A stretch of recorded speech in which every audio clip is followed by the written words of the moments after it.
बिस्मिल्लाहिर्रहमानिर्रहीम। अस्सलामुअलैकुम dear students. आज का हमारा लेक्चर यूनिट नंबर 1 एक्सरसाइज 1.1 के क्वेश्चन नंबर 3 और 4 से रेलिवेंट है, जिसके अंदर आज हम पढ़ेंगे क्वेश्चन नंबर 3 के अंदर हम पढ़ेंगे कि हमें जो दी गई स्टेटमेंट्स हैं इनके अंदर ना जो फिल इन दी ब्लैंक्स हैं, खाली जगह हैं, इनको आपने फिल करना है। तो फिल आपने दो किस्म के सिंबल्स का इस्तेमाल करते हुए ही करना है।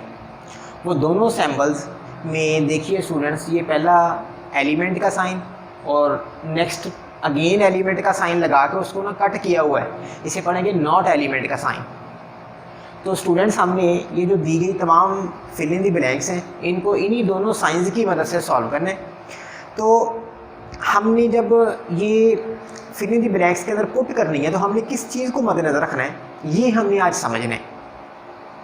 तो आपने ना स्टूडेंट्स ये याद रखिएगा कि जब भी फिल इन दी ब्लैंक्स को फिल करना है ना, तो आपके पास जो पहला मेंबर दिया गया होगा, आपने पहले मेंबर का जायज़ा लेना है, एनालिसिस करना है कि क्या जिस शय के अंदर इस पहली बात का जिक्र है, पहली शय का जिक्र है, क्या उसके अंदर वो मौजूद है। अगर तो वो मौजूद हो तो वहाँ पर हम साइन यूज़ करेंगे, सिंबल यूज़ करेंगे एलिमेंट होने का। और जहाँ पर हम देखेंगे कि पहली जो एलिमेंट दी हुई है वो अगला जो सेट है उसके अंदर मौजूद नहीं है, तो हम वहाँ पर नॉट एलिमेंट का साइन यूज़ करेंगे। तो आइए स्टूडेंट्स बाकायदा अपने लेक्चर की तरफ आते हैं। इसके अंदर पार्ट नंबर 1 के अंदर हमें बताया जा रहा है कि ये जो नंबर दिया गया है 1, आगे फिर फिल इन दी ब्लैंक है, ठीक है। हमने देखना है कि क्या यहाँ पर एलिमेंट का साइन आएगा या नॉट एलिमेंट का साइन आएगा। तो स्टूडेंट्स मैंने जैसा कि पहले आपको बता दिया है कि आपने क्या करना है, जो पहला एलिमेंट दिया गया होगा आपने उसका ना एनालिसिस करना है, जायज़ा लेना है। आपने देखना है कि जो आगे सेट दिया हुआ है क्या उसके अंदर वो मेंबर मौजूद है। अगर तो मौजूद है तो हम लगाएंगे मेंबर का साइन या एलिमेंट का साइन या बिलोंग्स टू का साइन, और अगर इसके अंदर वो मौजूद ना हो तो हम वहाँ पर नॉट एलिमेंट का साइन लगाएंगे। तो इसलिए स्टूडेंट्स जब हम इसके सोल्यूशन में आएंगे ना, तो हम क्या करेंगे, ये जो पहला मेंबर है 1 वो इसके अंदर मौजूद नहीं है, इसलिए फिर यहाँ पे नॉट एलिमेंट का साइन आएगा, ठीक है। ये सोल्यूशन इसका जो है वो हो गया, बड़े आसान है ये। तो इस तरह देखिए आप पार्ट नंबर मैंने इसका 3 भी लिया है। इधर बताया जा रहा है कि I dash the set of vowels. तो स्टूडेंट्स आप सब वाकिफ़ हैं कि इंग्लिश के अंदर ना दो किस्म के अल्फ़ाबेट्स होते हैं, एक को हम कॉन्सोनेंट्स कहते हैं और दूसरों को हम वावल्स कहते हैं। तो जो वावल्स हैं वो 5 हैं, A, E, I, O, U। तो हम देखते हैं कि जो मेंबर हमें फर्स्ट दिया गया है आई, वो वावल्स सेट का ही एलिमेंट है, ठीक है। तो इसलिए यहाँ पर जब हम इसका सोल्यूशन निकालेंगे तो आई बिलोंग्स टू या आई element the set of vowels. तो आई जो है ना, जो सेट ऑफ वॉवल्स है उसका एलिमेंट है। तो ये हम इसका इस तरह सोल्यूशन निकालेंगे। इसी तरह स्टूडेंट्स पार्ट नंबर आप देखिए इसका 7।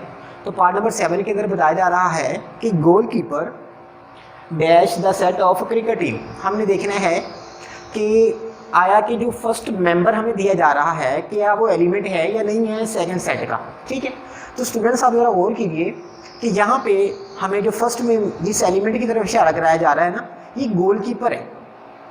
तो गोलकीपर का ताल्लुक जो है वो फुटबॉल के साथ है, ठीक है, जबकि जो क्रिकेट है उसके साथ जो ताल्लुक है वो है विकेट कीपर का। तो अब यहाँ पे बताया जा रहा है कि goalkeeper the set of cricket team. तो ये स्टेटमेंट जो है रॉन्ग दी हुई है, यानी हम पहली जो एलिमेंट है हमारे पास, हम अगर उसका एनालिसिस करें क्या इस सेट के साथ ये मैच करता है, क्या इस सेट के अंदर ये मौजूद होगा, तो क्रिकेट टीम के अंदर स्टूडेंट्स गोलकीपर नहीं होता, हमेशा विकेट कीपर होता है। इसलिए यहाँ इसको जब हम सॉल्व करेंगे तो इसमें क्या साइन आएगा, नॉट एलिमेंट का साइन आ जाएगा, ठीक है। तो ये है स्टूडेंट्स क्वेश्चन नंबर 3 का सोल्यूशन। मैं उम्मीद करता हूँ कि आपको इसकी समझ आ गई होगी, और जो रिमेनिंग पार्ट्स हैं काइंडली वो आप जो है वो खुद कीजिएगा, आपको फिर अच्छे तरीके से समझ आ जाएगी। इसी तरह आज के लेक्चर का हमारा जो क्वेश्चन नंबर 2 है, यानी ओवरऑल एक्सरसाइज का क्वेश्चन नंबर जो 4 है, उसके अंदर आज हमने क्या करना है कि जो दी गई स्टेटमेंट्स हैं उनको हमने ना अलामती शक्ल में लिखना है, सिंबॉलिक फॉर्म में लिखना है। तो सिंबॉलिक फॉर्म में हम कैसे लिखते हैं स्टूडेंट्स, ये बात समझ लीजिएगा एक बार। सिंबॉलिक फॉर्म के अंदर हमेशा हम जो दी गई स्टेटमेंट है उसको दो तनाज़र के अंदर लिखते हैं।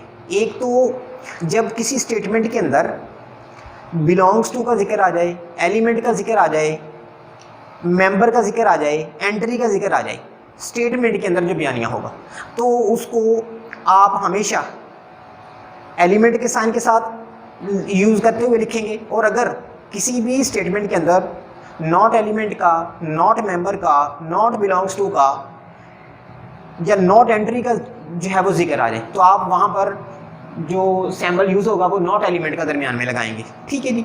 तो अब ये कुछ चीज़ें हैं, ये याद रखनी है। या फिर इसके अलावा भी एक बड़ा आसान सा वे है इसको समझने का।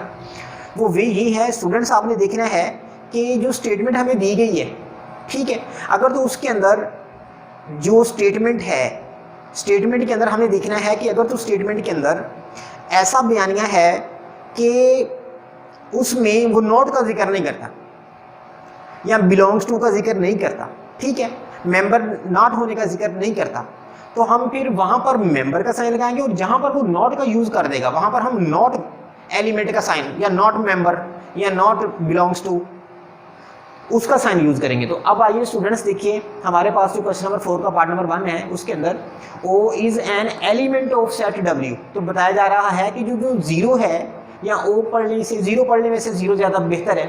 Zero is an element of set W, कि जीरो जो है सेट जो W है, W stand for whole numbers.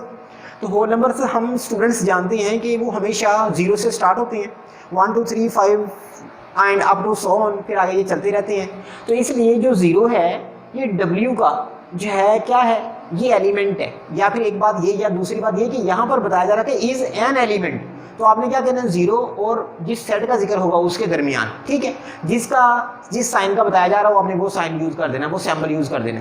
तो एलिमेंट का साइन ये होता है, तो हमने वो लगा दिया। इस तरह हम इसको सॉल्व कर लेंगे। इसी तरह स्टूडेंट्स देखिए पार्ट नंबर 4 के अंदर since does not belongs to the set B. तो यहाँ पे बताया जा रहा है कि सिंध जो है वो बी को बिलोंग नहीं करता, ठीक है। तो इसलिए अब यहाँ पे डज नॉट बिलोंग्स टू का जिक्र है, तो डज नॉट बिलोंग्स टू के लिए जब हम सिंबल यूज़ करेंगे वो नॉट एलिमेंट का यूज़ कर देंगे, इसलिए फिर since does not belongs to set B. तो ये इसका सोल्यूशन आ जाएगा इस तरह। इसी तरह स्टूडेंट्स देखिए मैंने इसका पार्ट नंबर 9 किया है, 5 इज़ एन एलिमेंट। अभी देखिए यहाँ पे एलिमेंट का जिक्र कर दिया उसने, ठीक है, तो आपने क्या लिखना है, 5 लिखना है, एलिमेंट का साइन लगाना है, और किसका सेट है जी वो 5, वो n का है, n stand for natural number. तो यहाँ पर इसका सोल्यूशन ये बन जाएगा। इसी तरह लास्ट वाला पार्ट देखिए स्टूडेंट्स, उसमें कहा जा रहा है कि mango is not the member. अब देखिए यहाँ पे ना नॉट मेंबर का जिक्र कर दिया गया, ठीक है, तो जहाँ पे नॉट का किसी भी स्टेटमेंट के अंदर जो है वो यूज़ हो जाए, आपने वहाँ पर नॉट एलिमेंट का साइन हमेशा यूज़ करना है। और जहाँ पर एलिमेंट का, बिलोंग्स टू का या इससे मिलती जुलती किसी भी टेक्निकल टर्म का इस्तेमाल होगा, तो आप हमेशा वहाँ पर एलिमेंट का साइन जो है वो यूज़ करेंगे। तो बस ये दो चीज़ें हैं, इसको जब भी आपने सिंबॉलिक फॉर्म के अंदर लिखना है तो ये याद रखने की हैं। तो इस तरह देखिए स्टूडेंट्स, जो मैंगो है उसने नॉट एलिमेंट का जिक्र कर दिया, नॉट मेंबर का जिक्र कर दिया, तो नॉट एलिमेंट की साइन आ गई। तो उसने कहा था कि सेट एफ का एलिमेंट नहीं है, तो यहाँ पे एफ लगाया। तो ये इन सब की जो है ना सिंबॉलिक फॉर्म्स हैं। तो ये थे स्टूडेंट्स कुछ क्वेश्चन नंबर 4 के लिए पार्ट्स। अब आपने जो रह गए हैं पार्ट्स उनको प्रैक्टिस में बताते खुद जो है वो करना है। तो मैं उम्मीद करता हूँ कि आपको आज के लेक्चर की समझ आ गई होगी। तो आज के लिए इतना ही। अल्लाह हाफिज़।